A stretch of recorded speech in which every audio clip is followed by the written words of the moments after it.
Yesu ashimwe bene data, ndabasuje mu izina rya Yesu. Imana y'amahoro ikomeze ibane namwe aho muherereye hose mu mpande enye z'isi. Imana ikomeze ibiteho kandi bagirire neza.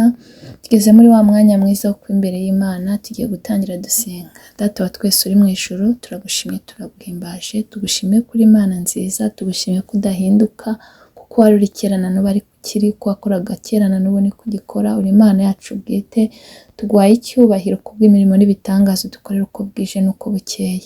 Tugeze mu mwanya mwiza wo kuba imbere yawe, turakwinginze kugira ngo tweze tuboneze rwose, twejeshe amaraso y'umwana wa Yesu Kristo yamye ku musaraba i Golgotha, kandi ukimara kutubabarira tuguhaye karibu n'ikaze, ngwino ubane natwe muri uyu mwanya w'ijambo, tubere umuyobozi muri byose, kandi utwemerere ijambo ritubere impamba muri uru rugendo, rigira aho ridukura n'aho ritugeza, rihindura imitima yacu.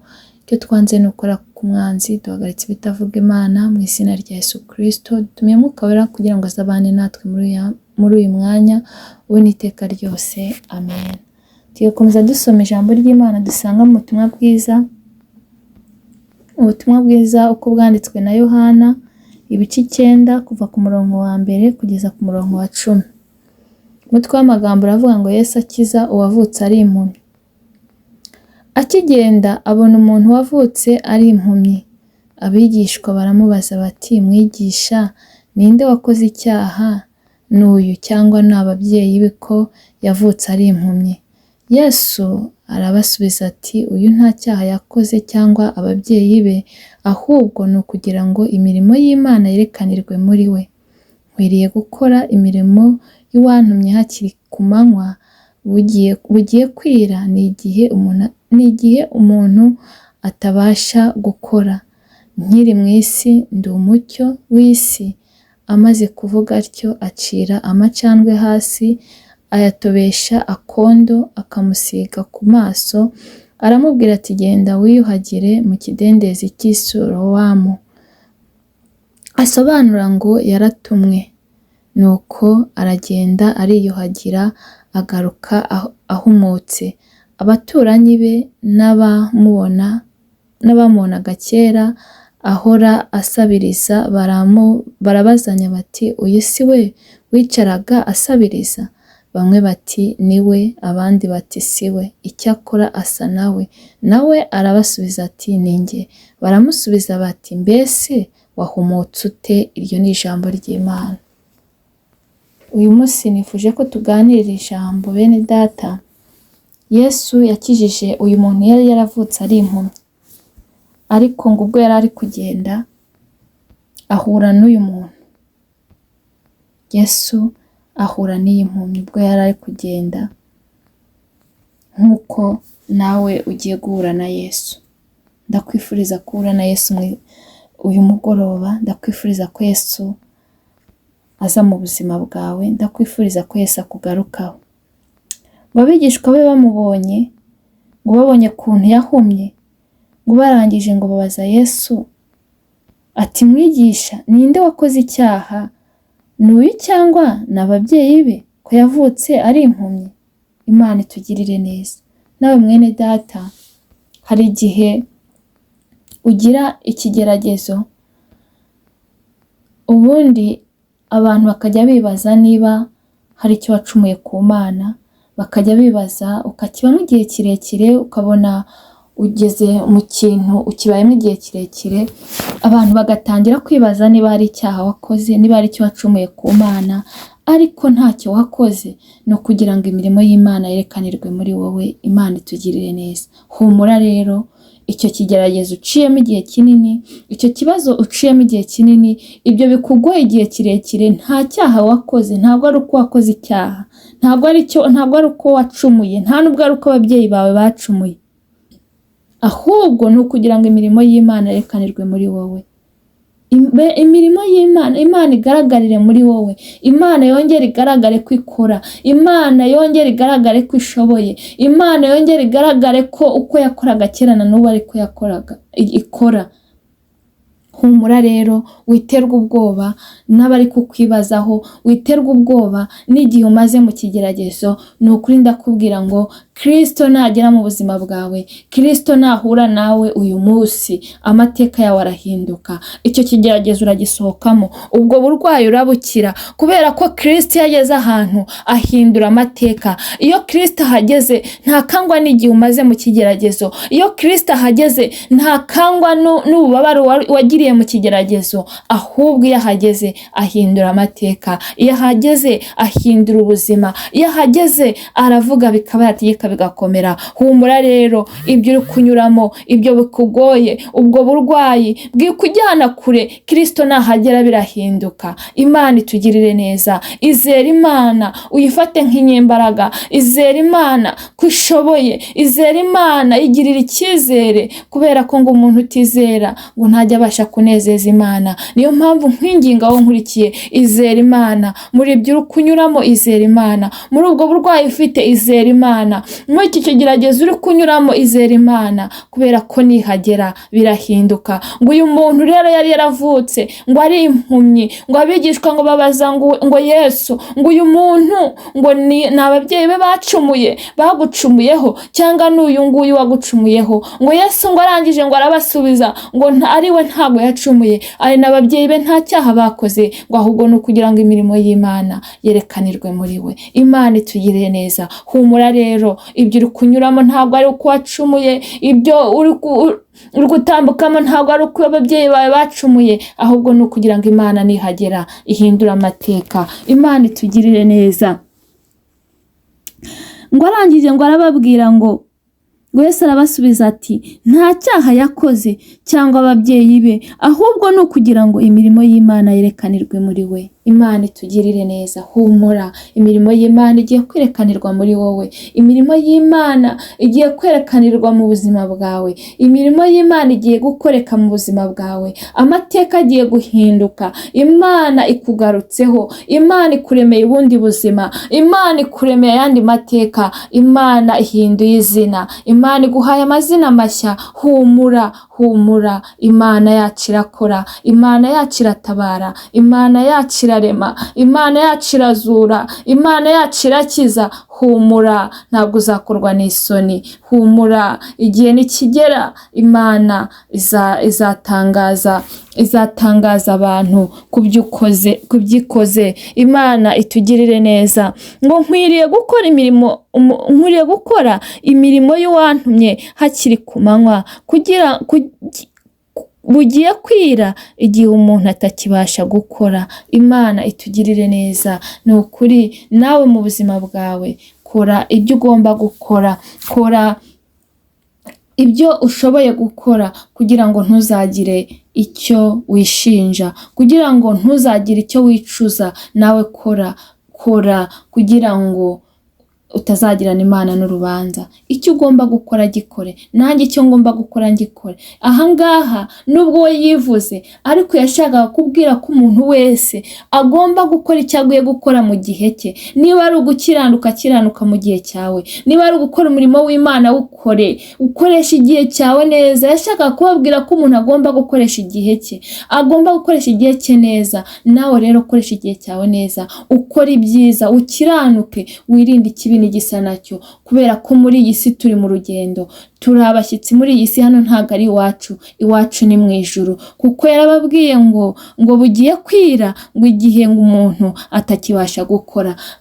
Icyo yashaka kuvuga, yashaka kubabwira yuko hari igihe kizagera ibyo utakoze ntubone uburyo bikora. Niyo mpamvu nkwinginga mwene data nkurikiye, kugira ngo ibyo ukwiye gukora ubikore muri iki gihe. Ibyo ukwiye gutunganya bitunganye uyu munsi, kuko ngo bugiye kwira aho umuntu atakibasha gukora. Imana itugirire neza. Bugiye kwira, tugiye kugera mu bihe bibi. Ibyo utakoze uzicuza impamvu wabikoze, ariko ndakwinginga kugira ngo aya masaha ukore icyo ugomba gukora, kugira ngo utazicuza impamvu utakoresha igihe cyawe neza. Ngo nasomye ijambo ry'Imana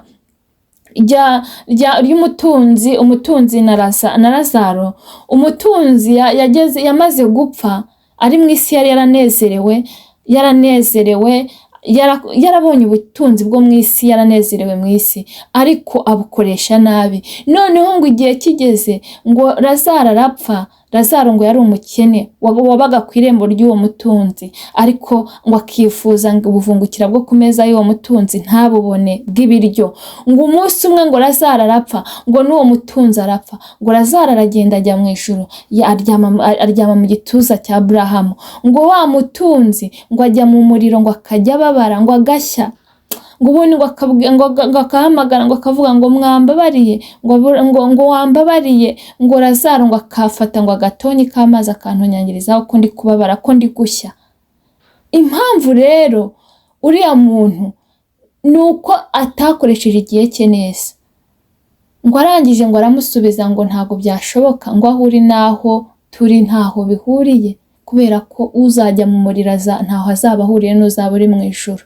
Yicujije rero ko atakoresheje igihe cye akiri mu isi. Niyo mpamvu iri jambo Yesu nubwo yababwiye gutya yivuga, ariko nitwe yashakaga kubwira ngo dukoreshe igihe cyacu neza, dukore ibyiza, dukiranuke, twirinde ikibi n'igisa nacyo, kugira ngo tutazicuza mu gihe kizaza. Kubera ko igihe kigiye kuza, niba utarakoze uzicuza impamvu utakoze. Niyo mpamvu nkwinginga kugira ngo amahirwe ntuyiteshe. Kora hakiri kare kuko bugiye kwira, tugiye kugera mu bihe bibi. Niyo mpamvu nkwinginga ngo ukore icyo ugomba gukora, kandi ukore ibyiza, kubera ko aricyo gihe ubonye. Igihe kizaza ntago ukizi. Ngo nkiri mu isi ndi umucyo w'isi. Yesu ngo akiri mu isi ni umucyo. Yesu ni umucyo wacu. Ngo amaze kuvuga atyo, ngo acira ngo amacandwe hasi, atobesha kondo, akamusiga ku maso, aramubwira ati genda wiyuhagire mu kidendezi cy'Isorowamu. Hasobanurwa ngo yaratumwe. Nuko aragenda ariyuhagira, agaruka ahumutse. Imana itugirire neza. Nawe rero Kristo nakugeraho, Yesu Kristo nagera mu buzima bwawe, amateka agiye guhinduka. Ubwo burwayi buri bukire, nk'uko yahumuye yakoze kuri akakonda kagatoba agakora kuri aya maso y'iyi mpumyi, ikagenda ikiyuhagira ikaza yahumutse. Nawe ugiye guhumuka, nawe ugiye gukira, nawe ugiye kuva muri icyo kibazo, nawe ugiye kuva muri icyo kigeragezo. Nawe wari umaze igihe uri mu kigeragezo cyo kubura urubyaro, Imana igiye kuguhindura amateka. Imana igiye kukuremera amashimwe. Humura ibyo wari uri gucamo. Imana nihagera biri buhinduke. Kristo nahagera agiye kubihindura. Na wa wundi wari uhumye, wa wundi wari urwaye akire, wa wundi wari ubabajwe yishime, wa wundi wari ubuze amahoro yo mu mutima anezerwe. Ni ukuri humura, izera Imana kuko biri bukoreke, kubera ko igiye kubikora. Ngo abaturanyi be ngo n'abamubonaga kera aho asabiriza barabazanya bati uyu si we wicaraga asabiriza?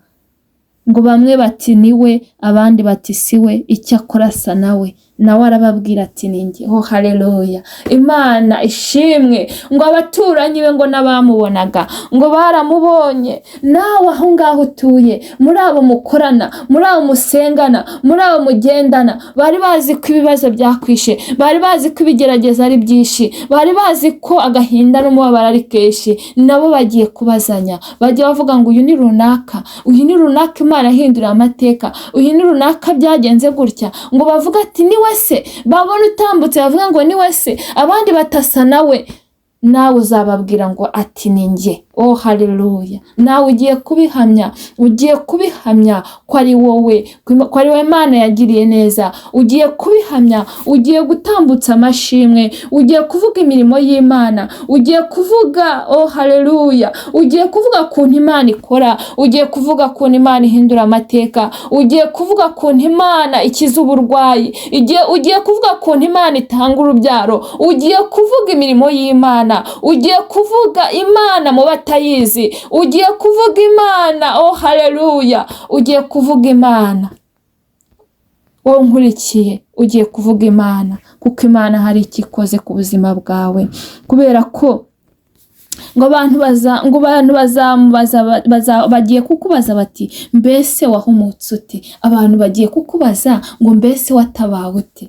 Haleluya, Oh haleluya, Imana ishimwe, Imana ihabwe icyubahiro, Imana oh haleluya, Imana nyihaye icyubahiro, kuko ngo abantu bagiye kubazanya, ngo bavuge ngo se niwe, abandi batasa nawe, ngo nawe uzababwira ati ni njye, ngo nibarangiza ngo bakubaze ngo ese ngo mbese wahumutse ute, ngo mbese watabawe ute, ngo mbese byagenze bite, ngo mbese wakize ute, mbese kiriya kigeragezo wakivuyemo ute, mbese ninde waguhaye iki. Bagiye kukubaza, nawe ubabwire uwabikoze, ubabwire ko ari Yesu Kristo, umwana w'intama, igitangaza, Imana y'amahoro, Imana ishobora byose, umwami w'abami, Imana twakurikiye, Imana itabeshya, Imana idahinduka. Oh haleluya, nawe ugiye kuvuga imirimo y'Imana, ugiye kuvuga ko Data wa twese akora, ugiye kuvuga ko ahindura amateka, ugiye kuvuga ko ahumura impumyi, ugiye kuvuga ko atanga urubyaro, ugiye kuvuga ko atanga akazi, ugiye kuvuga ko Data wa twese oh haleluya akora imirimo n'ibitangaza, ugiye kuvuga ko Data wa twese ntawamukurikiye ngo akorwe n'isoni. Imana itugirire neza, reka dushime Imana kubwira ijambo. Data mu izina rya Yesu turagushimye kubwira ijambo, tugushimye neza n'urukundo rwawe, dushimye ko abanye natwe. Mana wagize neza, ngo uyu muntu wari waravutse ari impumyi, ngo abantu baribazaga, ngo abigishwa bakibaza ngo se ni icyaha cye, ngo cyangwa ni icyaha cy'iwabo, ngo urangije ngo urababwira ngo ari iwabo nta n'umwe wigeze akora icyaha, ngo ahubwo ngo ni ukugira ngo imirimo y'Imana yerekanirwe muri we. Natwe turizeye ko imirimo yawe igiye kwerekanirwa muri wowe. Abantu bagiye kubazanya, bajya bavuga ngo suriya niwe, ngo natwe ngo tuzababwira ngo nitwe. Oh haleluya, Mana tugiye kuvuga ineza yawe, tugiye kuvuga imirimo ukora. Abankurikiye nabo biteho, ubagenderere rwose, nabo ubakorera icyo bifuza, ubahindurira amateka, ubakure mu bibazo barimo. Biteho bagirire neza, bakomeze ubarindire ubugingo ko aribwo buzakubona, mu izina rya Yesu Kristo. Ubiteho mwami, abarwayi bakize, abafite intimba n'agahinda baha amahoro mu mutima,